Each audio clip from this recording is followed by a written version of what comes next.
Welcome back. The ANC has poured scorn over the recent decision by the DA and 7 other parliamentary opposition parties to table a motion of no confidence in President Jacob Zuma. Now, a fierce caucus meeting in Parliament yesterday, which was attended by the Deputy President Kgalema Motlanthe, a host of ministers as well as ANC backbenchers, resolved to block the motion from being debated in the House or from being decided through a secret ballot. Committee Room V454, packed to the rafters. Nearly all ANC MPs attended the hastily convened special caucus. 2 hours later, they emerged, united. The proposal for a debate and a vote of no confidence will not make it past the first stage, which is the programming committee. The committee, headed by Speaker Max Sisulu of the ANC, usually decides which motions make it onto the National Assembly's program. And Parliament reaffirmed its confidence in the President. However, it is a cause for grave concern that this institution should be abused with a flurry of frivolous motions which are motivated by nothing other than a desire for cheap publicity. The motion by these opposition parties, which they know as anyone else, its chances of success are zero, seeks to try the President in a court of public opinion and tarnish his image. But opposition parties remain unfazed. There's no precedent in Parliament for a constitutional motion of no confidence not to be debated. And for the ANC to announce quite publicly that it's going to go out of its way to block a constitutional provision, to us is declaring war on our ground law in South Africa. Nevertheless, the ANC can have all the emergency caucuses it likes. Programming decisions in Parliament are not made by ANC caucuses, special or otherwise. They're made by the Speaker, who's the final presiding officer in Parliament, and the ANC can take all the decisions and resolutions it likes. Ultimately, the decision will be made at tomorrow's programming meeting.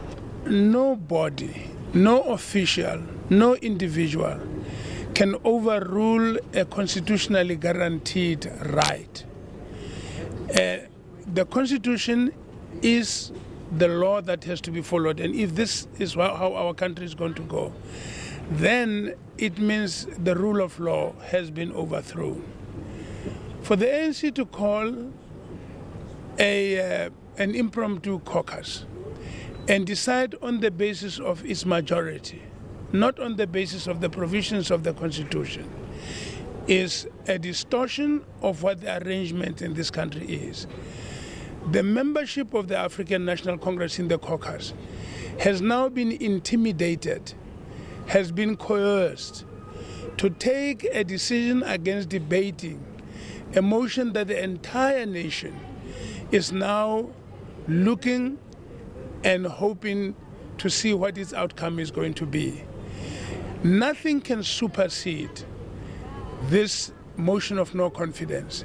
It takes precedence over everything.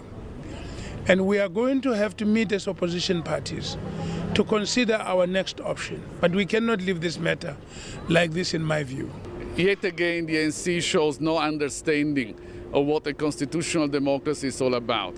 A vote of no confidence is a constitutional function which the opposition has the right and privilege to move to test whether or not a fiduciary relationship still subsists.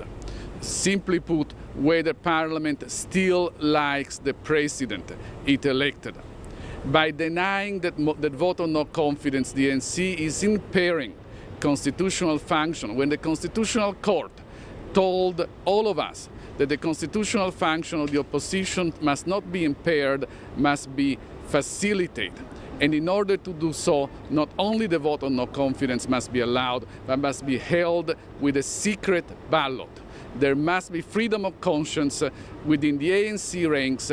The Constitution requires a secret ballot to elect the President. We must have a secret ballot to test whether or not the President is still liked by those who elected him.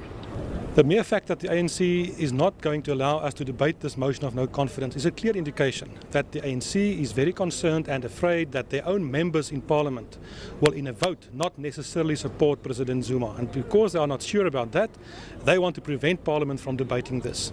Now in doing so, the ANC is making a mockery of Parliament. Parliament is the one place where these kind of things should be debated. This is the forum in South Africa. By not allowing us this constitutional right, the ANC is undermining Parliament. They are trying to make of Parliament a rubber stamp of the ANC. We cannot accept this. This motion of no confidence was brought by 8 political parties representing a large range of views out there. And by not allowing this, the ANC is trying to frustrate Parliament. We will not accept that and will take it further from here. We believe it is unconstitutional. It is part of every parliamentary process to have a no confidence debate. We as opposition parties have called for that motion and we believe it must be debated in Parliament.